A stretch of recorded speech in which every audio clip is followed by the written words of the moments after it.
골든에이지 TV. 안녕하세요. 경제와 투자를 공부하는 골든에이지 TV입니다. 예, 반갑습니다. 돈이 되는 원자재 공부 6번째 시간이고요. 지난 시간에 이어서 땅속의 검은 황금 원유 제3탄을 준비했습니다. 오늘은 원유 가격에 대한 얘기를 좀 하려고 하고요. 최근 이제 글로벌 경제 환경이 급격하게 변화하고 있는데 이런 상황에서 원자재 가격이 어떻게 변화되는지 신문기사를 통해 알아볼 거고, 과거 한 70여 년간의 원자재 가격의 변화 요인들과 또 이런 가격들을 결정하는 항목들은 어떤 것이 있었는지 살펴볼까 합니다. 지난 몇 주간 그냥 원자재, 특히 이 원유가 너무너무 막 왔다 갔다 해가지고 이 마음을 막 쓸어내는 경우가 상당히 많고, 특히 원유는 제가 투자를 좀 하는데 이 볼 때마다 이게 어디로 튈지 알 수가 없어서 상당히 어려운 종목이 아닐까 생각을 하거든요.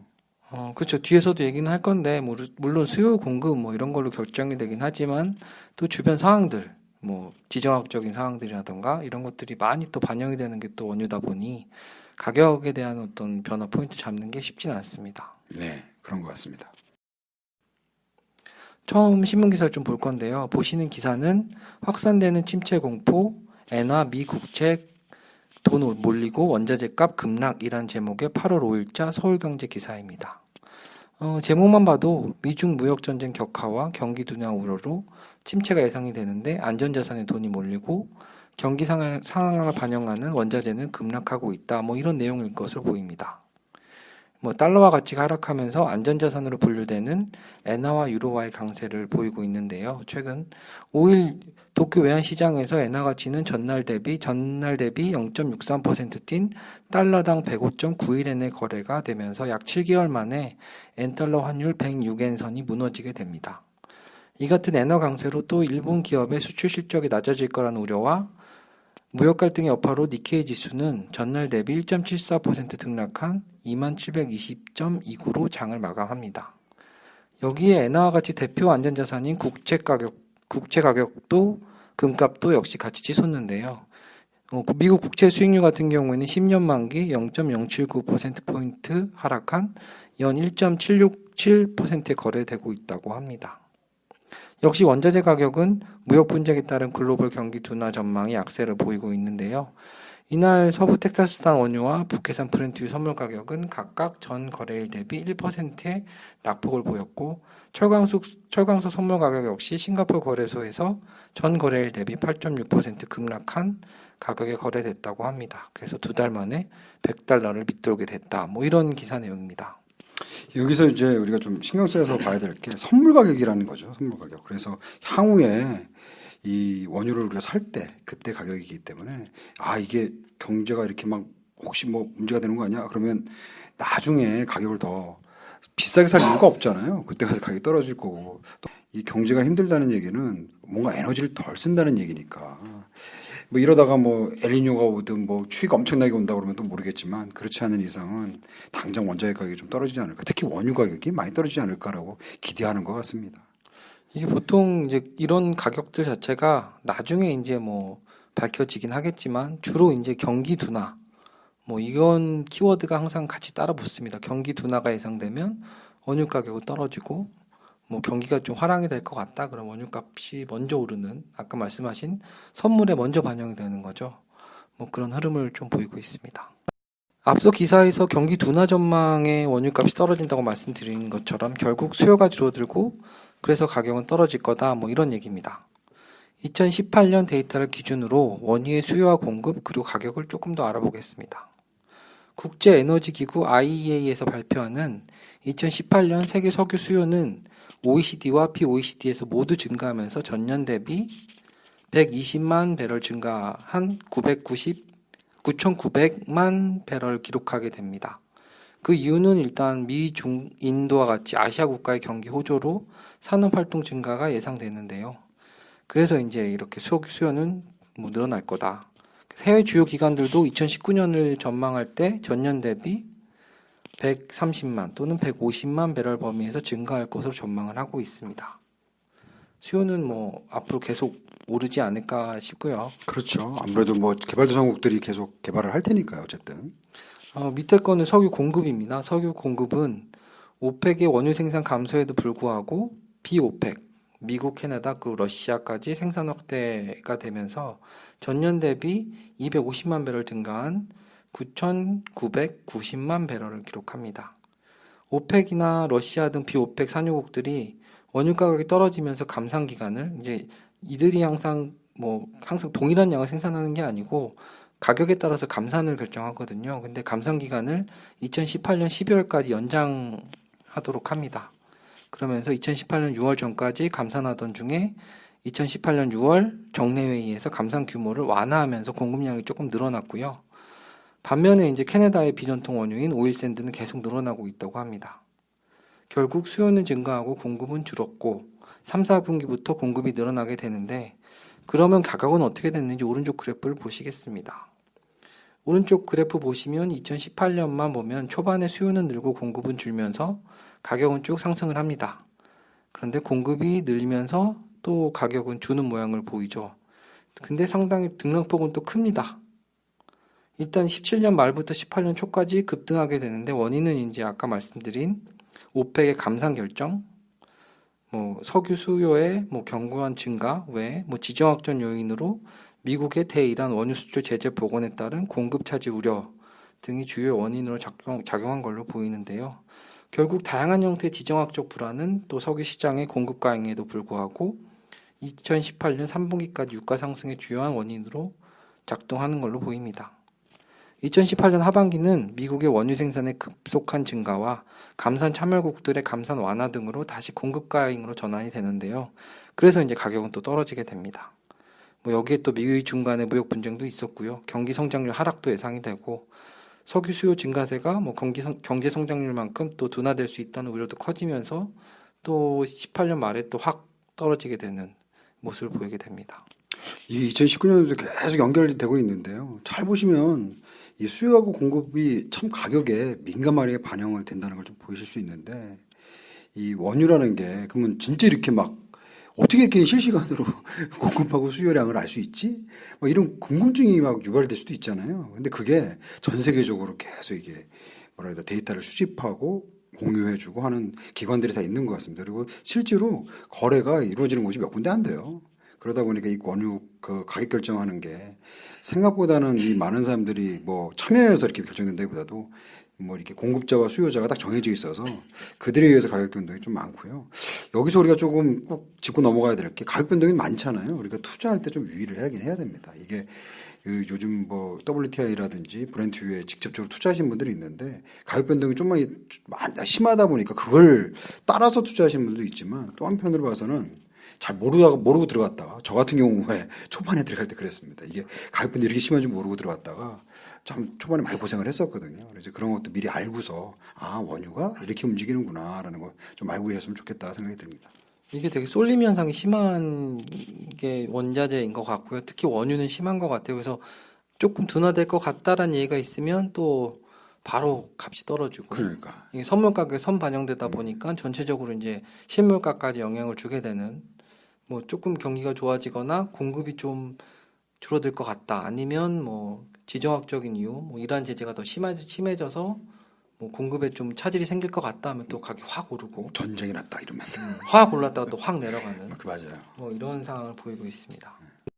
그러면 앞서 본 것처럼 수요와 공급이 이제 원유 가격에 영향을 주긴 하는데 다른 변수들이 워낙 많다 보니 원유 가격을 결정하는 요인들은 뭐가 있을까 좀 몇 가지 살펴봤습니다. 먼저 수요와 공급은 여느 상품의 가격 결정 로직하고 마찬가지로 영향을 주긴 합니다. 하지만 앞서 말씀드린 대로 전망이나 기대, 우려, 이런 심리적인 요인 등에 따라서 급등 또는 급락하게 되는데요. 세계 경제 성장률을 포함한 수요, 그리고 오페의 감산 또는 증산 같이 공급 관련된 측면, 그리고 셰일오일이나 오일샌드와 같은 비전통적 방식의 석유 생산 증가, 이런 공급 측면, 이런 것들이 이제 석유 수급 상황을 공급 가행이다, 아니다, 이런 걸로 해서 전망에 따라 이제 가격이 오르거나 내리거나 하는 요소로 작용을 하게 됩니다. 또 두 번째는 달러하고 금리인데요. 원유의 거래 통화가 달러이다 보니 달러 가치가 하락하게 되면 유가가 상승하는 요인이 되고요. 특히 달러 가치가 하락하는 시점에 또 투기 수요가 또 가세하게 되면 유가는 더더욱 큰 폭으로 상승하는 경향이 또 있습니다. 또한 기준금리 인하나 양적 완화 등으로 통화량 팽창 정책이 이제 많이 쓰이게 될 경우 달러 가치에 영향을 주기 때문에 원유 가격에도 동일한 영향을 줄 수 있고요. 그리고 마지막으로 이제 지정학적 리스크입니다. 이게 사실 예측하기 좀 어려운 분야이긴 한데 실제 시장의 심리 상태가 바로 반영되는 부분이기도 합니다. 뭐 미국의 경제 제재 부활에 따라서 미국 이란 간의 갈등, 뭐 베네수엘라의 정치 경제 위기, 뭐 리비아의 정치 불안 등등 다양한 지정학적 위험 요소들이 유가에 이제 단기적으로 급등하거나 급락하는 영향을 미치게 됩니다. 이외에도 그림에는 없지만 미중 무역 갈등의 전개 상황이나 경제 성장 전망, 그리고 특히 미국의 원유 시설이 밀집되어 있는 멕시코만 허리케인 피해, 뭐 이런 것도 역시 영향을 주고요. 각종 유류 관련된 규제, 뭐 법 등 같은 경우도 유가에 영향을 주는 요인 중에 하나입니다. 이 유가를 결정하는 게 어쨌든 사람이잖아요. 사람이다 보니까 아까 얘기하셨던 것처럼 지정학적 리스크가 뭐 조그만 게 발생이 되면 실제로 원유에 이 원유가 줄고 뭐 이러지도 않아요. 그런데 딱 그거 발생하는 시점에 그냥 갑자기 가격이 변동이 되고 아까 얘기하셨던 허리케인 같은 경우에도 이렇게 딱 오잖아요. 그러면 뭐 원유뿐만 아니라 농산물이 뭐니 해서 원자재는 급락하거나 급등하거나 하는 영향이 있어서 어떻게 보면 투자하는 사람들은 그런 걸 잘 보면 투자 기회가 있는 거고. 리스크라는 것들이 실질적으로 이게 장기간 쭉 추세를 만드는 것 같지는 않습니다. 단기적으로 급락이나 급등을 좀 유발하는 요인 중에 하나인 것 같고, 뭐 이제 과거 유가 데이터 추이를 보면서 이런 원인들이 어떤 것들인지 조금 더 살펴보도록 하겠습니다. 과거 원유 가격 추이를 보면 크게 3단계로 나눌 수 있습니다. 원유 가격이 대체로 안정적이었던 1946년부터 2004년, 물론 이제 중간에 오일 쇼크는 제외하고요. 또 브릭스가 떠오르면서 원유 가격이 올랐던 2004년부터 2008년, 그리고 금융위기가 있었던 2008년 이후 현재까지로 구분해 볼 수 있습니다. 그럼 먼저 1946년부터 2004년 추이를 좀 보겠습니다. 이 당시 국제 유가는 1차, 2차 오일 쇼크 시기를 제외하고는 2004년도까지만 하더라도 대체로 배럴당 40달러 미만에서 거래됐던 시기입니다. 1차 오일 쇼크 1913년도에 있었죠. 당시 유가는 배럴당 20달러에서 55달러 이상 상승했고 2차 오일 쇼크가 발생한 1979년 이후 유가는 123달러까지 상승한 뒤 5년에 걸쳐서 또 30달러 이하까지 추락합니다. 그 후 1986년부터 2000년도까지는 대부분 배럴당 40달러 미만에서 거래가 되는 장기적으로 안정화된 추세를 보입니다. 이때 그 이유는 공급이 일단 수요보다 많았고요. 실수요자 중심으로 선물 거래가 아닌 실수요자 중심의 거래가 이루어졌기 때문으로 보여지고요. 뭐 이런 것들이 이후에도 비슷한 또 추이를 보이는 시기도 있습니다. 이게 재밌는 게요. 이 1차 오일 쇼크와 2차 오일 쇼크 때 어떻게 보면 원유를 갖고 이제 무기화를 했던 나라들이 대부분 중동 지역이었어요. 그러다 이제 그 원유 가격을 이제 뭐 의미를 좀 더 올린 거죠. 올리면서 이제 쇼크가 난 건데 떨어지게 된 요인이 놀랍게도 러시아하고 노르웨이 같은 데서 원유를 그때부터 막 쏟아붓기 시작했습니다. 다시 말하면 그 전까지는 러시아하고 노르웨이가 원유를 이렇게 많이 개발을 못했어요. 북해 쪽에. 근데 이제 한 1980년대 이후에 그 친구들이 원유를 많이 공급하다 보니까 가격이 막 떨어지기 시작하면서 합리적인 수준까지 이제 내려오게 됐죠. 그러니까 결국은 이 당시에는 생각보다 뭐 여러 가지 이유가 있지만 이제 공급의 조절을 그리고 공급이 잘 이렇게 조절이 되면서 가격이 좀 어떻게 보면 정리가 된 그런 뭐 시기였다고 볼 수 있습니다. 2004년 이후에는 9.11 테러와 미국의 이라크 침공, 그리고 피크오일 문제, 인구가 많은 중국을 포함한 브릭스의 석유 소비 급증에 대한 우려 때문에 수급 불균형 논쟁과 투기적 거래 수요가 획기적으로 늘어나게 됩니다. 그 결과 보시면 유가는 2008년 7월 배럴당 150달러까지 상승하기도 했고요. WTI 기준으로는 유가는 2002년에는 배럴당 평균 26달러였으나 2008년 평균 100달러로 6년 동안 무려 4배 가까이 상승하게 됩니다. 이 당시 오펙의 결속력이 강화되었다는 점도 또 특징으로 들 수 있는데요. 오펙이 탄생하기 전 중동 산유국들이 석유회사로부터 받은 수입은 석유회사 수출액의 7%밖에 없었습니다. 하지만 1965년 오펙 창설 이후 석유 가격 결정권이 확보되고 1971년에는 석유회사와 계약을 통해서 50%까지 지분을 확대하게 됩니다. 이 당시 오펙 회원국은 세계 석유 매장량의 65%, 생산량의 31%, 수출량의 58% 이상을 차지하게 되는데, 뭐 이런 오펙들이 생산량 감축 등을 통해서 유가에 이제 영향을 미치게 됩니다. 그리고 2000년 미국 나스닥 시장이 붕괴된 후 각 국의 정부가 경기 부양을 위해 저금리 정책을 펴는데 이게 통화량이 필요 이상 증가했고 이는 이제 또 석유와 같은 원자재 가격의 상승 요인으로 작용하게 됩니다. 이제 석유 시장이 또 재테크 수단으로 부상하면서 투자 자금도 유입이 되고 특히 파생금융 상품 시장이 발달하면서 투기성 자금이 대규모로 들어오게 됩니다. 그래서 오히려 선물의 유가를 상승을 시키면서 현물까지 같이 늘리는 구조를 보이고 있고요. 실제 석유 선물 시장에는 투기성 거래액이 현재도 훨씬 많은 상태로 유지가 되고 있습니다. 야, 이게 2000년대 이후에는 우리가 중동 지역에 전쟁들이 참 많아서 좀 다산화했던 것 같은데 참 놀라운 게 요 당시부터 중국이나 브라질 같은 나라가 생각보다 성장을 많이 했어요. 그래서 막 그 전 세계 원자재 가격이 다 폭등했던 시기였던 것 같습니다. 특히 이제 이 중국에서 너무너무 많은 그 원자재 소비가 있어가지고 원유뿐만 아니라 다른 전체적인 원자재들이 다 이 당시에는 가격이 올랐던 게 아니었나 싶습니다. 이제 2008년부터 현재를 보겠습니다. 국제유가는 앞서 말씀드린 대로 2008년 150달러까지 급등하지만 하반기 대표적인 금융위기였죠. 리먼 브로더스 파산 이후에 전 세계적으로 금융위기가 확산되면서 12월에는 50달러까지 폭락을 합니다. 이후 유가는 바닥을 다지면서 2009년부터 다시 상승을 시작합니다. 그해 11월 95달러 선까지 근접하게 되고요. 불과 1년도 안 되는 기간에 2배 이상 다시 상승하는 또 유가의 흐름을 보이게 되는데 그 이후로는 이제 중국 등에서 수요가 다시 증가할 거다. 금융위기랑은 별개로 그러면서 석유를 선매수하는 움직임 때문에 이렇다라고 분석은 해볼 수 있습니다. 그리고 다시 2015년까지 100달러대를 유지하던 유가가 2016년 이후에는 과거 1990년대에 보여줬던 50에서 60달러 내외로 장기 저유가 국면이 재현하게 됩니다. 이 당시 저유가의 가장 큰 원인은 공급 과잉으로 볼 수 있는데요. 사우디아라비아 등 산유국들이 미국의 셰일 석유 업체들과의 경쟁에서 밀리지 않으려고 유가 하락에도 불구하고 감산을 부결하면서 계속 생산을 해내서 점유율을 지키는 것 때문에 원유 시장에 일단 유가가 많이 공급 과잉이 발생을 했고요. 실제 오펙도 이 당시에는 내분 때문에 감산을 하거나 이런 어떤 기능을 제대로 수행하지 못했던 것도 원인이 되고 있습니다.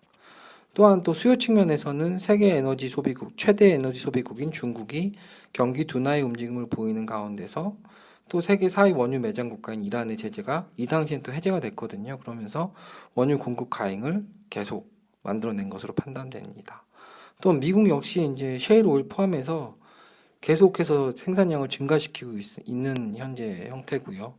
최근에는 미중 간의 무역 분쟁으로 경제 성장률이 하락하면서 석유 수요의 증가세가 둔화될 수 있다는 우려가 커지면서 하락에 대한 압력은 조금 더 커지고 있습니다. 2008년 이후는 우리가 어떻게 보면 쉐일의 시대라고 그냥 얘기해도 과언이 아닐 정도로 갑자기 미국에서 원유가 쏟아지는 바람에 이 대책이 없는 상황이 됐던 거죠. 그래서 사실은 전 세계 그 인플레이션을 잡았던 때라고 볼 수도 있고 돈이 그렇게 많이 풀렸는데 인플레이션이 발생하지 않았냐? 원유 가격이 그렇게 안 높았어요. 여러 가지 그리고 중국에서 소비자들이 워낙 싸게 들어왔으니까 인플레이션과 디플레이션의 적절한 조화가 있었던 거죠. 소위 말하는 골디락스의 시대였던 것 같은데 그게 핵심은 어쨌든 세일이었습니다. 그래서 이 당시에는 가격이 적절하게 유지가 됐는데 그놈의 쉐일이 아직도 많이 남아요. 그래서 현재 이 오일 가격이 앞으로 어떻게 될지 이렇게 많이 나오는데 수요는 없어. 떨어질 거야, 올라갈 거야. 좀 많이 걱정이 되는 상황이긴 합니다. 결국은 공급 과잉인지 아닌지 여부 판단이 원유를 투자하는 데 있어서의 가장 중요한 결정 포인트인 것 같고요. 다만 이제 아까 말씀드렸던 어떤 지정학적인 사항들이 그런 부분들을 좀 가속화시키는 역할을 좀 하고 있는 것 같습니다. 그러면 향후 유가 전망을 좀 알아보도록 하겠습니다.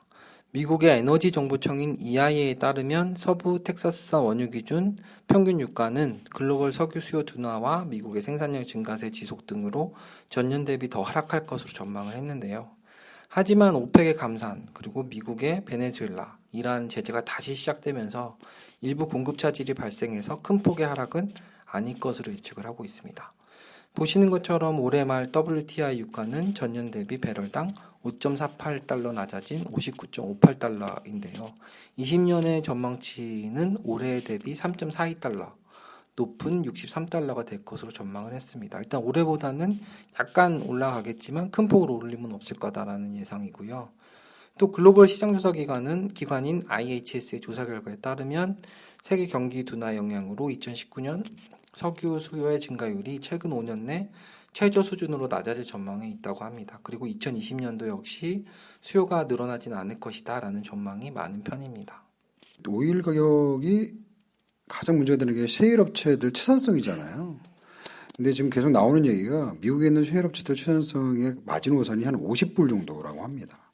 그러니까 적절하게 돈을 벌고 어느 정도 유지가 되려면 한 60불 이상은 돼야 된다고 하더라고요. 그래서 50불에서 60불 사이가 어쨌든 그 안이 돼야 최소한 똔똔을 한다는 얘기가 많은데, 그러니까는 아무리 수요량이 줄고 공급이 많아져도 아마 미국에서 혹은 여러 가지 사건 사고를 일으켜서 그 정도 이상 떨어지지 않게끔 유지할 거라는 시장의 기대치가 좀 있는 것 같고요. 그런데 그 이상 올라가기에는 수요가 너무 줄고 있어요. 그리고 공급량이 아직 크게 다이나믹하게 줄지 않기 때문에 아마 여기에 보이시는 것처럼 원유 가격 전망 한 요 정도 50불에서 60불 사이 혹은 플러스 알파 한 5불 정도에서 왔다 갔다 하지 않을까 싶습니다.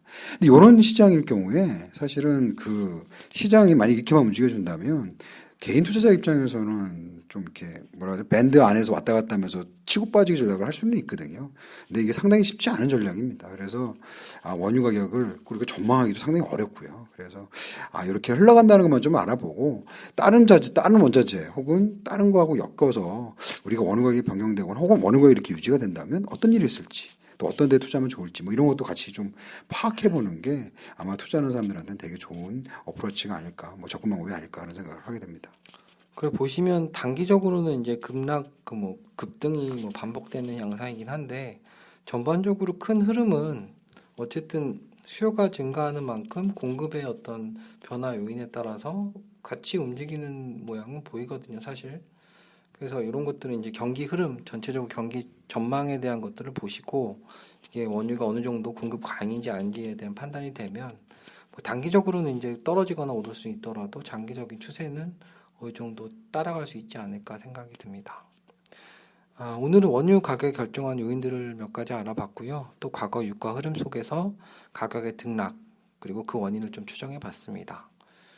원자재를 통해 경제 투자 알아보는 시간, 다음 시간에도 원유에 대해 좀 더 재밌는 내용으로 찾아뵙도록 하겠습니다. 감사합니다. 네, 감사합니다. 골든에이지 TV.